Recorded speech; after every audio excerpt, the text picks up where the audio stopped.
So I've been watching the Netflix series called Travelers, and yeah, I don't know. I like it. It's good. I'm probably going to watch the rest of the season, maybe the second season.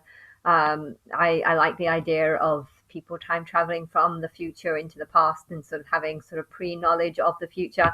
But there are some big flaws in the film. One which is that sometimes the people that they know are going to die, when they jump into their body, they actually stop them from dying. So, say if one was about to fall into a lift, an escalator lift without the lift and fall right down to the hole, they stop him from doing that. But for some reason, he still dies anyway. So I don't really know. Like maybe they have some sort of technology to jump into a body, even if it's not dead, but they only do it if they know that that person is going to die or would have died if they hadn't been stopped. But it's, yeah, because they did actually kind of stop him from falling down the escalator. Technically, that means that he didn't actually die, and so it kind of made me feel like they're actually kind of killing the people that they walk into.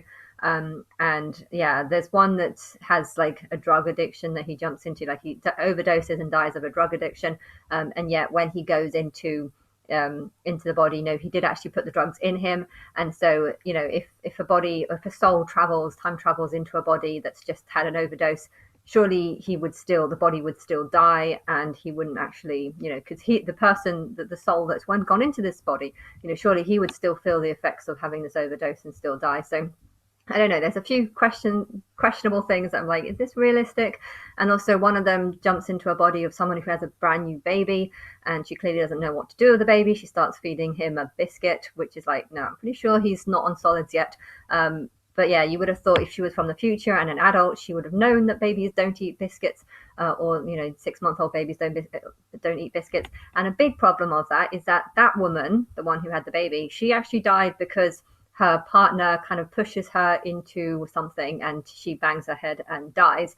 And yeah, it's really annoying knowing that this partner did actually kill this person. The soul that was in that body, has actually died, has actually passed away, and yet his killer gets to walk around free as if nothing happened. Why? Because someone from the future time traveled into her body just at the moment she's dying, and so at the moment she dies, and so the guy who pushed her doesn't actually realize that she did die, but she still did fall. She still had the headache, and so surely the body would still die even if the time traveler hadn't. So there's a few flaws in the story, and one of them actually dies by being sort of killed by a group of people, and then it's really annoying to think that those people are just running around free to probably attack other people, not realizing the sort of the danger that they could actually go and kill people accidentally. Like, I don't think that they meant to kill her. They just pushed her over, and she had like some sort of learning disorder and seizures, and it was some combination of that killed her, with the pushing, and so it was a murder. But yeah, so it's really annoying to think that. And also sometimes they go into a body and that person has family and lives and wives, and the person that's entered into this body just continues like they're still married, or continues on like nothing has happened, even though the soul that occupied the body was actually still has actually died, and therefore they're kind of just pretending to like their wife, even though they know that they've never met this person and that the husband. So I think it's quite sick. I think it's quite sick. I couldn't, if I've just gone inside someone's body and I know that that person is dead, I couldn't just continue living a normal life and continue pretending to their friends and family that this person is still alive, when really I know that this person is actually dead and that I'm not actually that person. I wouldn't do it. So I feel like I like it, but I have to try and ignore quite a lot of aspects to it. But talking about time travelers, it's really strange how a neighbor next door, she gave me, I don't know if you see it there, she gave me that last week. And it's really interesting because last Tuesday, when the child, Leo, went into the baby mother unit, they have that exact same one at that unit. And it was weird how, I think it might have even been the same day that the baby gets into this place and has that seat.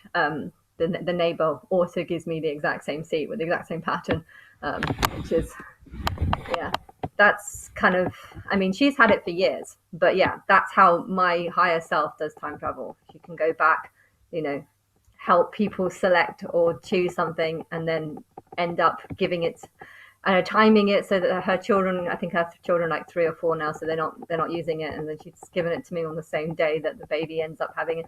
But yeah, this is my higher self does do time traveling, but it's very different. I'm not inside someone else's body, and I'm not pretending to to take on someone else's life and act like it's not. I think if this thing was real, if it was possible to go back time, you'd have to kind of distance yourself, or you would have to make the family aware that this person has actually died. Why? So that the people who did the murdering, or so that the people who are in the relationships with these people can grieve. And you can't grieve if you think that person is still alive, but you're like, the character's changed and everything's changed about this person.